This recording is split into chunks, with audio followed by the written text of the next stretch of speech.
All right, welcome back to the Travi Wavi. I am your affable host, Travis Eason, and this is our Thursday morning conversation pit where we sit down and I interview wonderful people from the storybook capital of America right here in Abilene, Texas.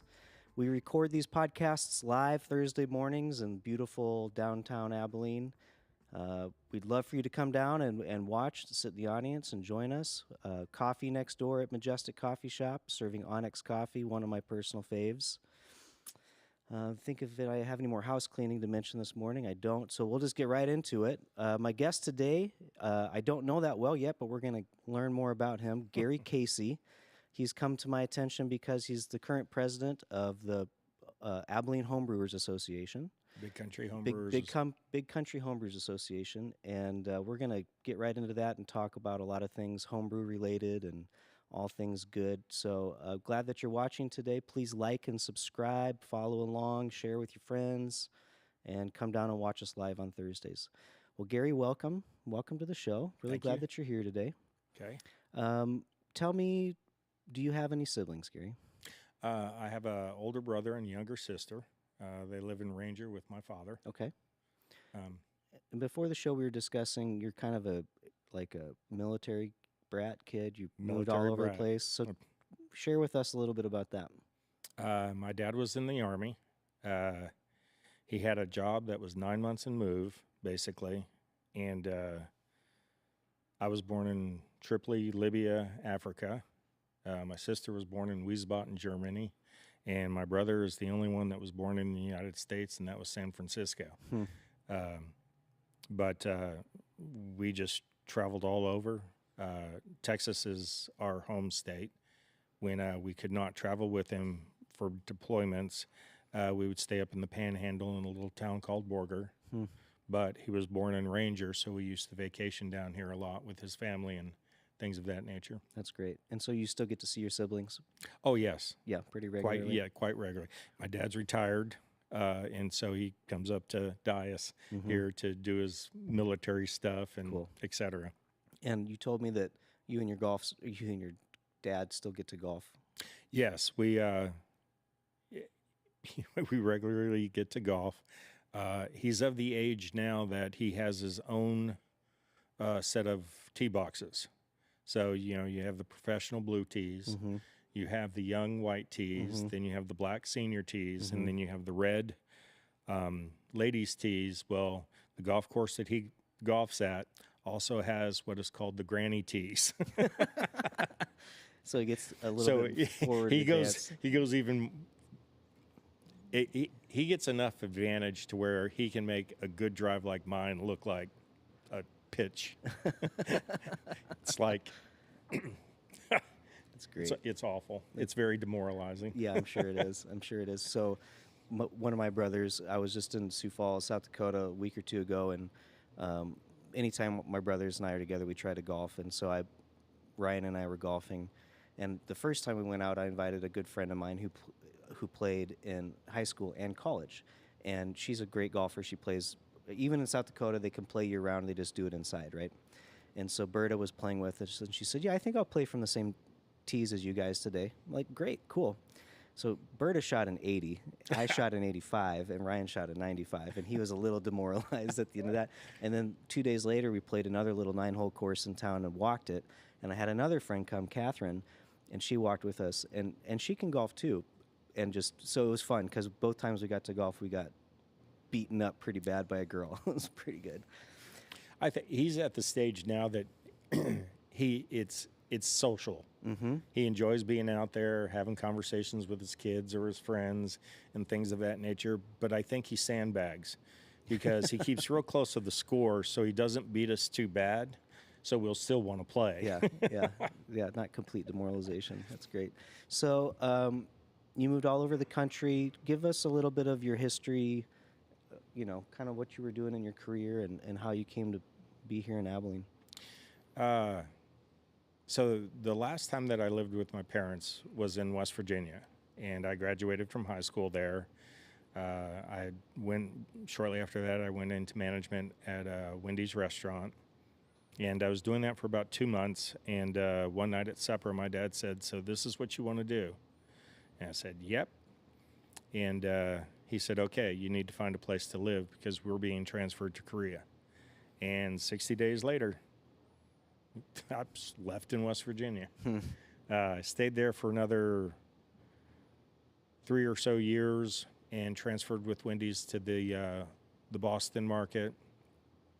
I stayed up there working all over New England, New York, Vermont, New Hampshire, Connecticut, Rhode Island, just transferring around to different Wendy's stores.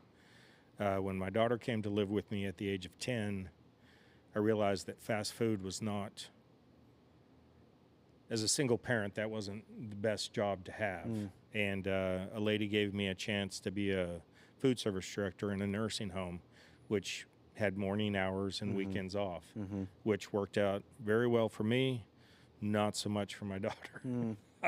But, and then stayed up there for close to 25 years or so. I always knew I would retire back in Texas because that's where my parents retired, down in Ranger. And so in 2010, we moved back to Texas, stayed in winters. I got a job at a nursing home down in Ballinger. And then later on, I came up to Abilene to work in a nursing home at Windcrest. From there, I went to Silver Springs, helped open that nursing home. And then as I started getting closer and closer to retirement, I kept thinking about what I'm going to do with all these hours that I'm working. And I got the opportunity to work at Wiley as the high school cafeteria manager. It's probably one of the funnest jobs I have ever had. Really? In working with those kids. Love that. You know, we saw them at the best part of the day. They were hungry. Normally our food was pretty decent, being in school food service. And my staff was wonderful. They always built personal connections with them and talked to them. And it was just a rewarding thing. And you could, you eventually see them come in as freshmen, and then you see them leave as seniors and graduating. It was just a great job. That's cool. I can't. So when did you officially retire? My significant other, Peggy, got sick with cancer, and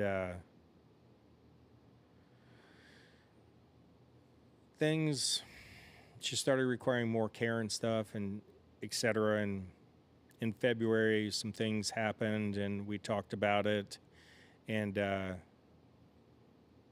was around then. Okay. It gave me the free time to do what she needed. Yeah. Be present. Yep.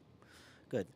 And you and Peggy were really active members in the homebrew club, and that's really, honestly, probably the main reason I want to have you on the channel today, because of our shared love for homebrew and for community and for pairing beer and food and all the wonderful things that come with that. So what was your kind of arc? When did you start homebrewing? How did you fall in love with beer? I always remember drinking, or my dad going through Old Milwaukee in his early military career, Slits, Paps. Then when he got a certain rank, it was Budweiser. And then when he started being weight conscious, it was Bud Light. And just, when I became of the drinking age and stuff and having a beer with my dad, I mean, it was just, I just recognized it with socializing and good times and good food. When I was in the Northeast, probably early 90s, I stopped by a liquor store to pick up some beer and stuff. And in the back of the store, they had a display of home brew kits. And so when I was checking out, I asked about them because I didn't know you could make it. Well, I knew you could make it, but I didn't know that Anybody could make it. Yeah. they sold kits and they made it like a cake recipe, And the guy talked to me an awful lot about it. And I started thinking about it. And so I'm going to do this. And so I went and got me a kit. And I think the first beer I made was a amber ale, came with the kit. Mm-hmm. And I did it. I bought one of those 5-gallon speckled pots from Kmart, because I didn't want to, the actual brew pots were expensive, but this one was like $4.99, and had to fill it up to the very top to get the 5 gallons in there. Watched the boil over, but when I got it made and bottled, and I'm sitting there waiting, I'm like, well, while I'm waiting for this one to carbonate, I can make another one. Mm-hmm. And I had a friend who had a pizza shop, so he had an unlimited supply of beer bottles. And so I got all my beer bottles from there, and before I knew it, I had like 5 batches done, and every spot in my apartment was filled with 6 packs of beer and stuff like that. And my friend came over, and he tried it, and he thought it was like the best thing, and it was just fun. I've always enjoyed cooking, and just, it's like any hobby. Yeah. You do it, it turns out decent, people enjoy it, and you can be creative. But when my daughter came to live with me, life just got really busy, and I had to scale back and not do it anymore. But I kept all my equipment, and when I moved back to Texas in 2010, well, I'll backtrack a little bit. What really got me into craft beer was one night at Applebee's with my friends. And they used to have, on one designated night, and it was probably like clear out the cooler night. Yeah. And they would have this big barrel of ice behind the bar. And for 25 cents, they'd reach in and they would grab something, and you get what you get. Yep. And I've never been able to find it since that night, but the first beer I had was something called Sir John's Courage. And it was darker than a Bud Light, but it didn't taste bad. Okay. It was actually kind of good. And all night long, we just had just all sorts of beers and laughing and having a good time. It was a little while later when I was back at Applebee's, and I ordered my traditional Bud Light with lime, and I was like, this doesn't taste this tastes weird. And the bartender looked at me and said, you've ruined your taste buds for these American light beers. Yeah, it happens. You need to, you're ordering from this menu now. So, and that just got me into trying different things and stuff. But so 2010, when I moved back here, and at the time, Texas didn't have a lot of craft beers, or is a very limited amount. I found a homebrew store that had clone recipes to the beer brands that I like drinking. And so I started back up again, making the beers that I like drinking. Later on, when Peggy and I got together and started dating, and I showed her my hobby, she liked beer, German descent. It was in her family. And she was flipping through a catalog one time when I was showing her the process, and we were brewing down at my house. And she got to the back of it and said, you can make wine? I was like, well, I've made mead. That's kind of takes about the same amount of time. Yeah, it's the same equipment. I can. Just like, this hobby's going to work. Yeah, I like this. So, wine takes a lot longer to age and things of that nature. But, it progressed to where we making beer, making wine, occasionally branch out when we see a mead or something that we like and try and make that. 2014, I found a website with the beer club. Contacted a gentleman by the name of Brandon Carr, and he sent me an email back and told me where the club was meeting. And from then, I just met a great group of individuals who at all sorts of different levels, enjoyed the hobby Yeah. and the socialization that it brought. Yeah. Um, and it just kind of progressed to where we are today. Yeah. As the leader. Yeah, I turned that down several times and finally got roped into it. Oh man. So my first, the first time I was introduced to the homebrew club, I had Jeff Bell on back in July, and we discussed this too, because that's how I got to meet Jeff Bell and those guys. But I got someone gifted me a beer kit for my 30th birthday, and I thought, oh, this is really cool, and I had a lot of fun doing it in the kitchen on the stove, extract whatever. It was really fun, and I said, where'd you get this? He said, man, I was over at that video store on Leggett, and they've got a little spot over in the side, and you can go back there, and they've got all these kits and all this stuff. So I said, okay, that's cool. So I went over there and got just was there spending money like regularly. And the guy said, there's a homebrew like club that meets. And I was like, what? Really? So I got the information, and that's how I initially got involved in the homebrew club many years ago. I'm not active anymore, but I've gotten to know you a little bit through the homebrew club because you've invited me to come do like a beer tasting, or we've done some beer and food combination You've dinners judged together. for I've us. judged for you guys before. So that's how I've gotten to know you a little bit over the last couple years. And the homebrew club's still really active. We're a small club. We have 12 actual paid members. Mm-hmm. And then we probably have another 5 to 10 people like yourself Mm-hmm.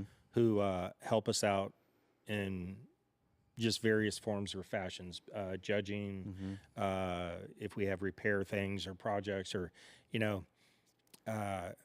so in the course of the year, we will do also, beer dinners. Mm-hmm. And that's everyone comes, they bring a food, and they bring a style of beer to pair with it. And you're not drinking whole cans of beer. You're getting little 4-ounce tasters, or however.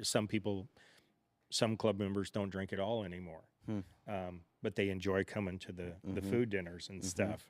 My granddaughter enjoys coming. Matter of fact, a lot of people that come to them want to know if she's going to be there so they can make extra food, because she's a little foodie and she comes in and tries everything. Love that. So the beer dinner is one of the most popular things. Normally we kick off our meeting at Benny Keith. Michael Hernandez has been very good about hosting our first meeting. From there, we will pick our style of the year or style competition. This year it's the Belgian Blonde, which is coming up in September to be judged. Right after that, we get ready for the Iron Mash award ceremony, which normally is in February. And we're getting ready to go compete in that one in October. And that is like a chopped of beer making. So you show up with your equipment, and then they give you rules on how you can get your ingredients and things of that nature. You have to submit a recipe. And then throughout that, one time we had to bid on ingredients. So if you didn't bid enough money, and they didn't tell us you also had to buy your ingredients. So some people spent all their money on what was being bid, so they didn't have enough money to buy the grains, specialty grains. Oh, no. So what you start out to brew and what you end up with Could be totally different. Totally different. We got a lion's mane mushroom as a surprise gift one time. Canned pumpkin, vanilla, and cupcake batter flavoring. Oh man! So who knows what you're getting at the end of this? No, it is. It's just meant to be a creative, fun thing. This year, it's going to be at 3 Wide Brewing. We have a team that's already designated to go, and then once we get the beer back, we'll turn it in sometime in December, and then we'll start working on the food that pairs with it, and that's the second part of the competition. So you can win for the beer, and you can win for the food. It's pretty interesting. You so- didn't have this contest back when I was in the club. No. Over the summer, we also participated in the KGB Lone Star Circuit competition, and they do a single style every year, and that's most usually one of our first club homebrews, and we'll make a big batch, and 2 or 3 brewers will take it home and ferment it. Then we'll get back together and judge it and send the best one in. Last year, the year before, we had one go to honorable mention. Last year, we had one that the average score was 38. And that was out of 51 entries. It's pretty good. So it's A lot of talented brewers in the club right now. It's even from the novice brewers who are they're insecure, and they look at me like I know what I'm doing. Yeah, I know some stuff. Sure. But there is so much to know. And some of the little tricks and things of that nature, or steps, you pick up just watching other people brew. But you have to be comfortable. You got to be humble enough to ask questions, or to be able to be corrected potentially. I can think of a couple examples. This is a wild example. So, I homebrewed for a period of time, served on the board, was active, and then when Jeff and Brian and Richie started Pappy's, after about a couple years they'd been doing that, I started working for Jeff part-time up there as his assistant brewer. And occasionally we would pull out his little homebrew setup, his 15-gallon setup, the mule, and and he'd say, okay, we got something coming up. I need, Tate's going to make this. You need to come up with something you're going to make and just go ahead and make a small batch, Okay, cool. So I would do that occasionally. And I remember one time I was getting it ready. I was cleaning the tubes or something with some Star San. And I made some comment about Star San, and he said, you have to, so if for our listeners that don't know, Star San's like a sanitary agent that'll help food grade clean just about anything, right? So kind of a finishing cleaner. So I'm doing that, and he said, make up some more Star San. Oh, we need to get distilled water. And I said, distilled water? Why do you need distilled water for Star San? It'll work in tap water. And he goes, no, it won't. You have to use distilled water for Star San to make it active. And I said, Jeff, the entire time I've been brewing, my entire brew career, I never mixed Star San with distilled water. He's like, well, you just got lucky. It was all clean. I could see that. Yeah. So anyway, after however many 15 years of doing that, I finally learned like a really basic sanitation technique, but I guess I just was clean enough the whole time. Two of the brewers, are we allowed to say name brands of stuff? Sure, why not? Okay. If they want to give us money, that'd be even better. Okay. Athletic Brewing, they do non-alcoholic beers. Okay. And I have found sometimes you'll buy a beer and you'll be like, this is not my. So Peggy and I learned that you can mix beers. You can blend them. So if you get a really strong one and you have some ultralight on hand, you can tone it down to make it more palatable. Or you can take a non-alcohol beer and you can blend it and tone it down. Interesting. So in the process of that, we found that they had a really good non-alcoholic IPA. Okay. And that, if you didn't tell anyone, you wouldn't know. You wouldn't know. I mean, the flavor was good. The body was good. I mean, they do a really good job with it. So I was like, we could do this. So Peggy, she was always doing the research. I only have limited attention span. I'm the one that wants to pick up the hammer and start pounding nails, But so there's a couple ways you do it, but the way that we decided to do it was to cook off the alcohol. So you need to bring it up to about 120 degrees, and you put it in the oven. And the night that we were doing this, for the life of me, we could not. It took about 4 hours to get this pan up to 120 degrees. And what ended up was this really bitter, because of the length of time it had been in the oven with the hops and all that sort of stuff. So Will and Eric, who were brewing with me at the time doing this, I said, we need to do this again, but we need to do it on the stovetop. Because I work in food service. I can get this to 120 degrees and keep it to, and we can get it done in like no time whatsoever. So they came back and we did another one. And, within 30 minutes we had it done set and was cooling back down, and dry hopped it. And it turned out really good, but it was just, working with people, talking strengths, weaknesses, and it was pretty. I remember giving Brandon a taste of it at Sun House. And he was like, "Oh, this is pretty good." And then I told him it was non-alcoholic, and he was like, Oh, darn you! You fed me a non-alcoholic beer." It's fun. It's fun to think about how many people have participated in the homebrew club over the years, and then how that's also kind of spurred on so many different businesses.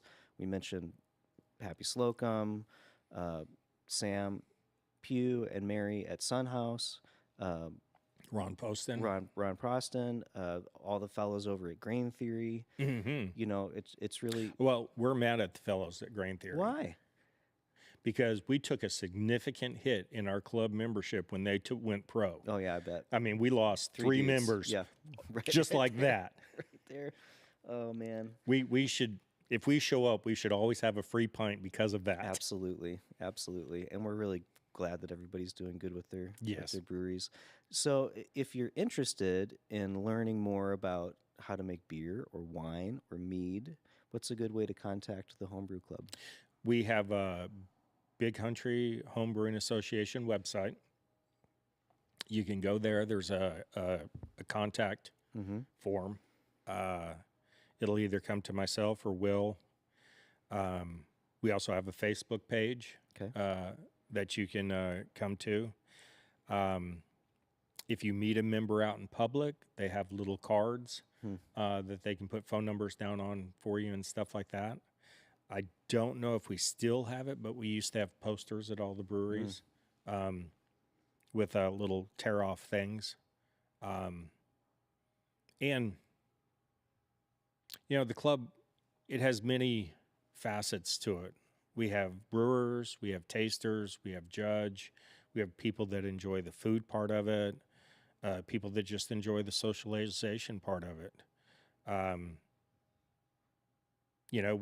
We'll be at the Beer Summit where we give a display or a demonstration on home brewing and stuff. So you can come there and talk to us. We do a yearly camp out the last weekend of September at Hordes Creek, where we rent a group shelter. You can come out and visit us there. We do a group brew there. It's called the Stone Soup beer. We have the Sacred Stone provided by Tom. Everyone brings ingredients, and we make a beer with what we have. Bring what you got, and we'll make a beer out of it.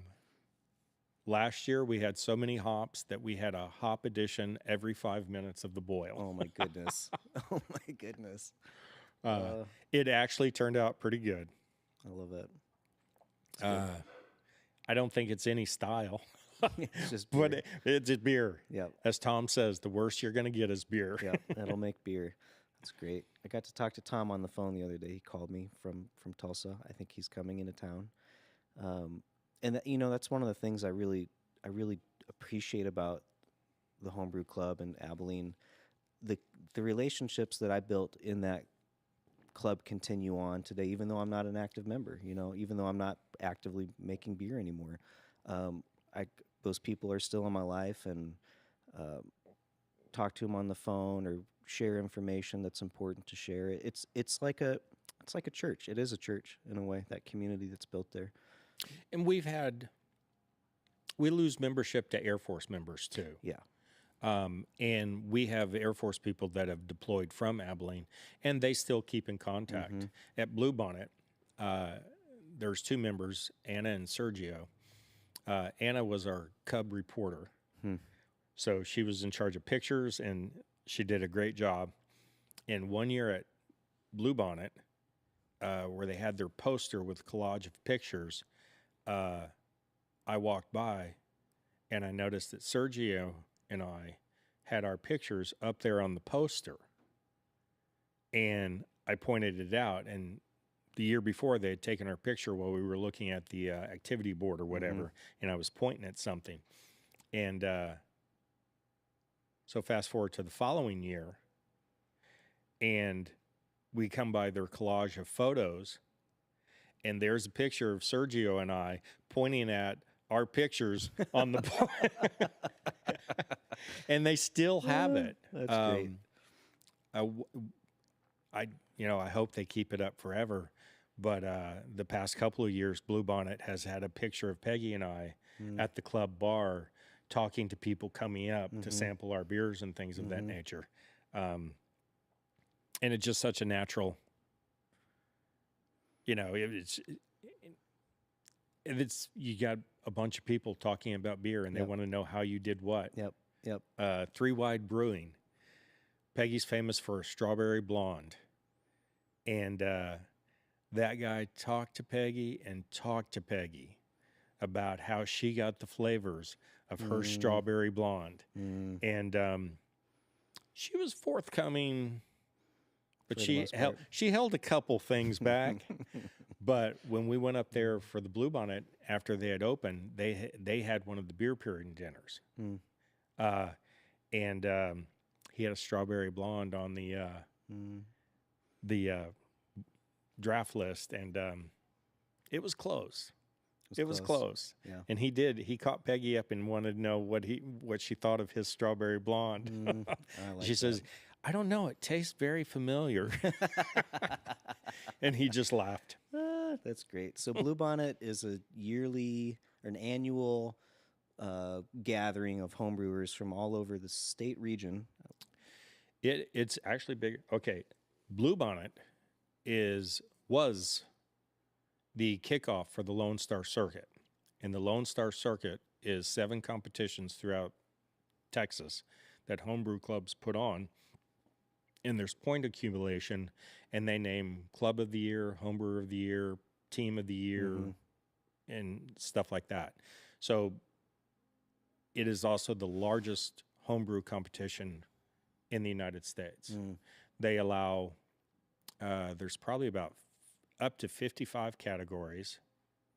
They've changed the rules since I first started about it. So now they only allow 36 entries per category.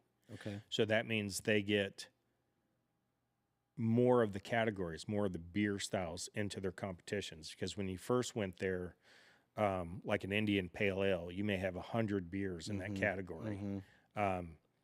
So now it forces people to try other categories and stuff. And they do a weekend thing. It starts on a Friday.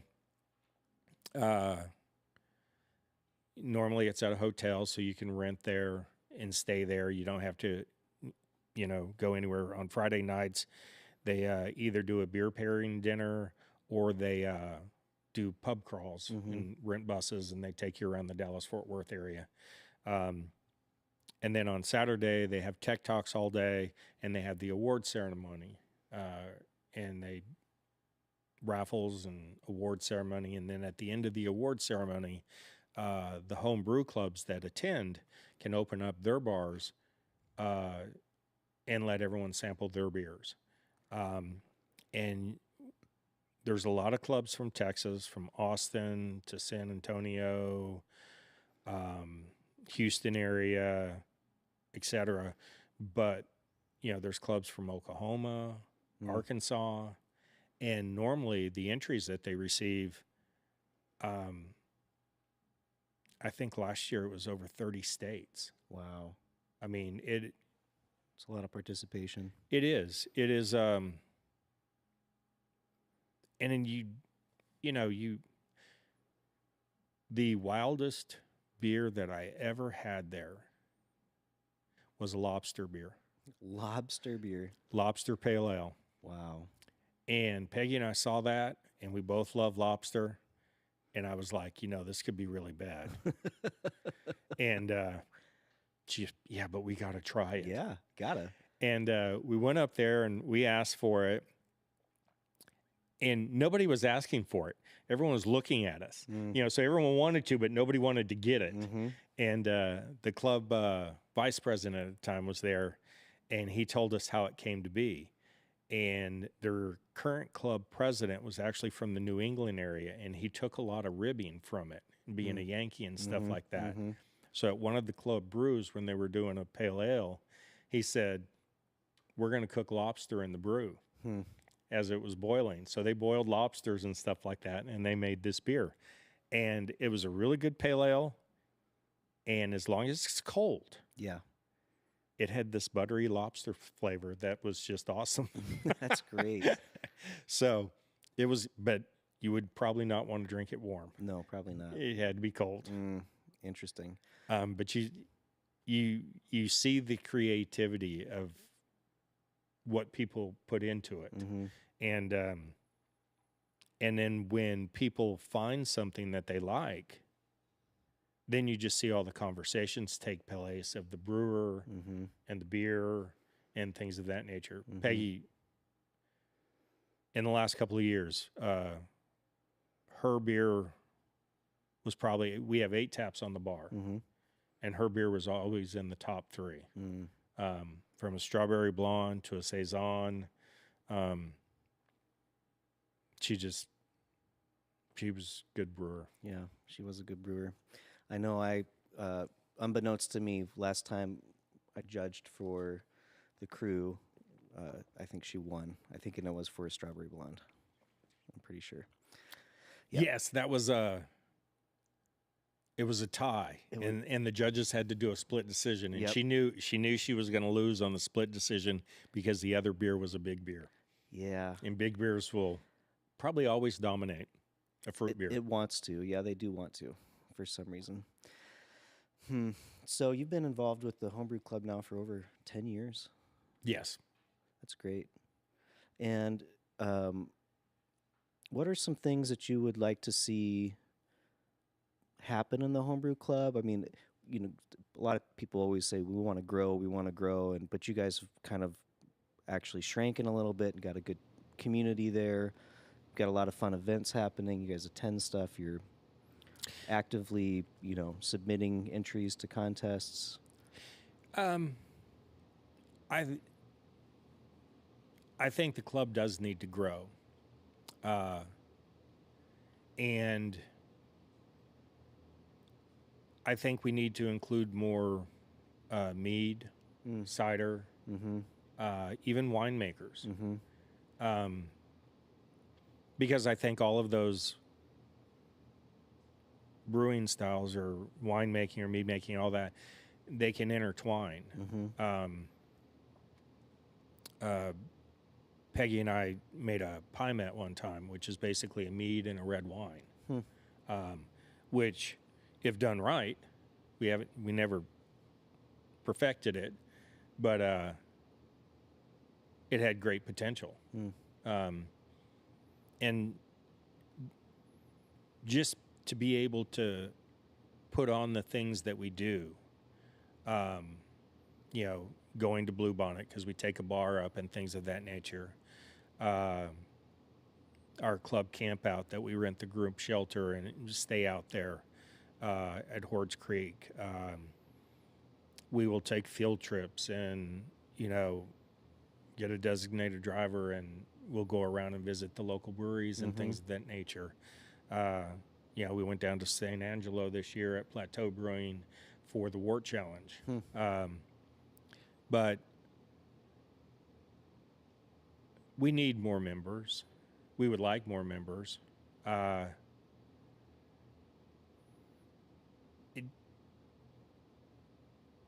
it's just how clubs evolve. Yeah. Um, Yeah.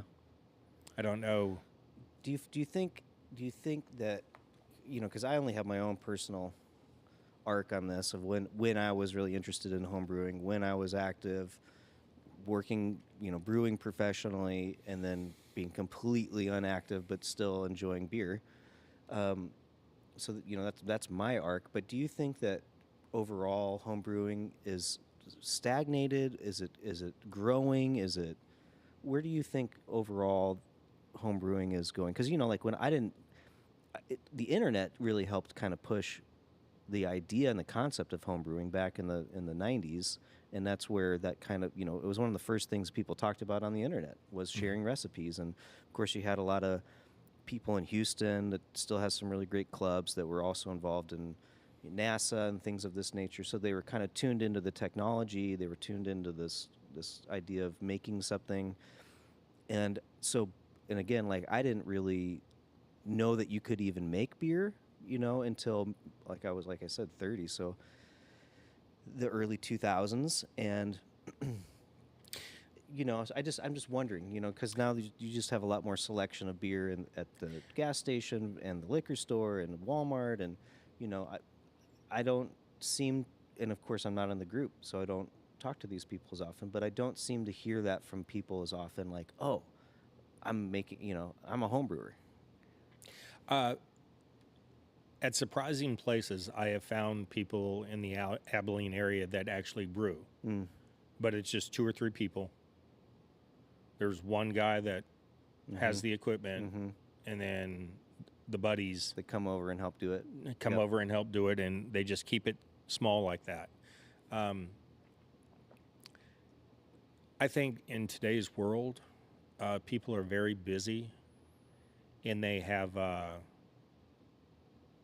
just have their life, they have their priority, and things of that nature, and life gets busy. When we were down in San Angelo, and we have done things down there before, especially when they had a more active club. But one of the last things that we did, and 3 of their past members that still loosely held it together came to the event. One had him and his wife had just had a child.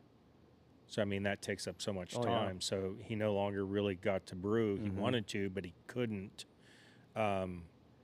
The other one was in a similar position, but his children were in high school, So he had all the sporting events to go to, and so life just gets busy. And even with the small group that we have, we've still been able to get enough people to show up at designated things to make all things work. And, everyone has their niche. And they help where they can.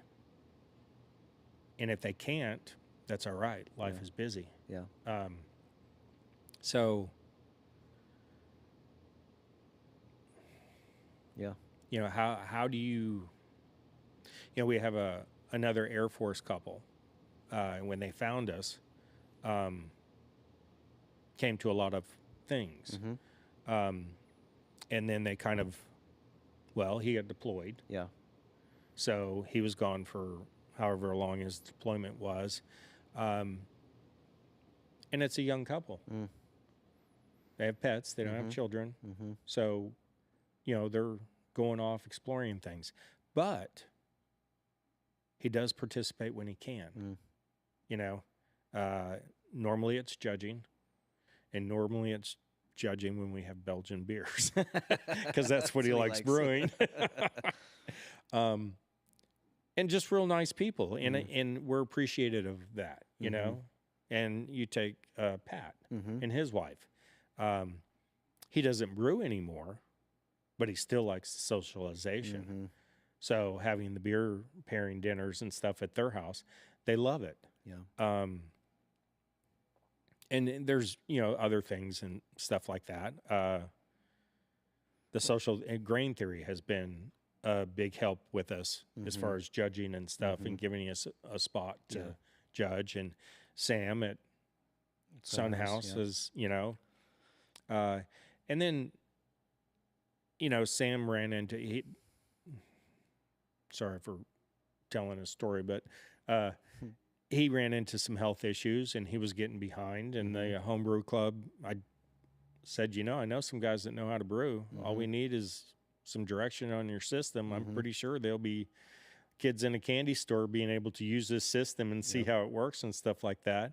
And he was like, yeah, let's set that up. Yeah. And, that day we had 5 members show up. And we helped him get caught up and stuff. And I think later on he had contacted a member who's retired to come over and help him on another thing and stuff like that.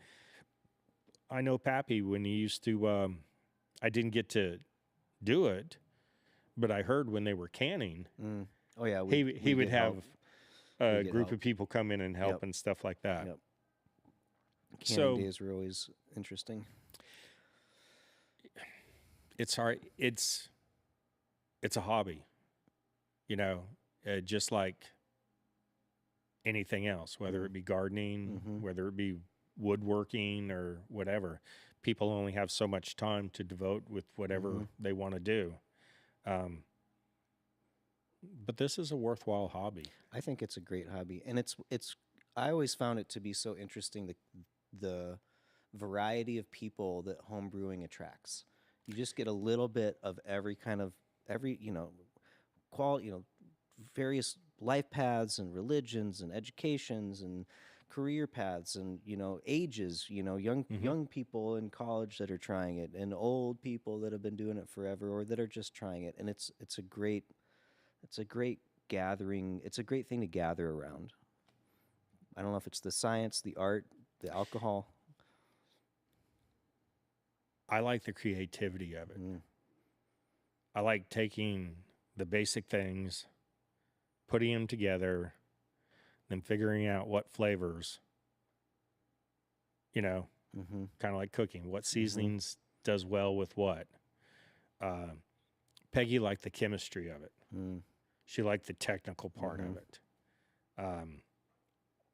And then everyone else is somewhere in between. We have one member who his downfall is he can't age a beer. Not enough patience. Not enough patience.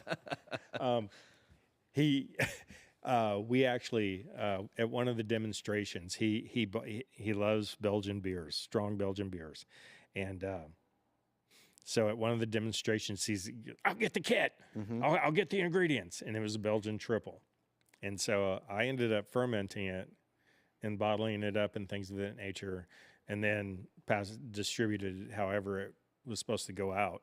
But I held back a 6-pack, and it was, because Belgian triple, you want to sit around for a while. It just gets better with age. Sit around, yep. And I think within 3 months his was gone, and over the next year and a half, when we'd have get-togethers at the house and stuff, and he'd show up, I'd bring him a bottle out that I had stashed and said, now, this is what it would have tasted like at 6 months, at 9 months. And he was like, oh. I wish I would have waited. Yeah. Oh, there's just something special and magical about the entire process. And for those that are listening and have no idea about home brewing, we've talked about it a little bit on the channel, just the process of making beer, all the various steps and stages, and there's a sense of poetry to it. Like whether you're being creative or technical on the front end, having the patience to let it age and become the best beer that it could be, but then making sure that you don't sit on it too long because it'll turn. When Jeff was on in July, we had a couple of mystery cans that I'd been just keeping in the pantry for however many years now, and I don't know if we remembered what they were, but they'd gone bad. They'd turned. There was that sherry sort of wet cardboard flavor on it, and it's just so some beers, unlike a wine or a mead, that can really get better with a lot of time. Most beers do need to be drinking a little bit more fresh. Yes. And thanks to Peggy, she told my granddaughter that I could also make soda. Mm.